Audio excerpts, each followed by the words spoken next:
Una giornata super storica, direi che è un grande obiettivo, il punto di partenza, un punto solido, abbiamo messo i piedi sul terreno solido e da qui non si può che andare avanti, non si torna indietro. Una giornata storica, il punto di svolta per guardare avanti. Ieri a Roma la firma della preintesa per l'autonomia. Seduti allo stesso tavolo i governatori di Veneto, Lombardia ed Emilia, insieme al sottosegretario Bressa.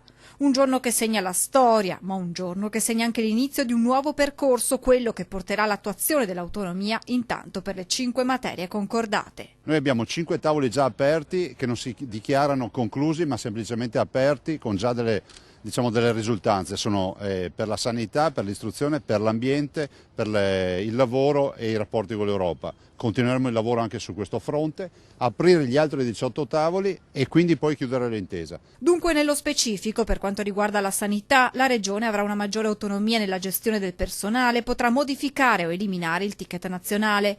Per l'istruzione sarà possibile programmare l'offerta formativa anche per le scuole superiori e la Regione avrà l'opportunità di stabilire il numero di insegnanti necessari.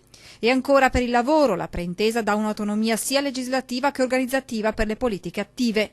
In tema ambientale, la Regione Veneto avrà maggiori competenze per la gestione dei rifiuti e delle procedure di bonifica e per la prevenzione ambientale. Infine la voce più delicata, quella che riguarda l'Europa, al momento senza un accordo definitivo.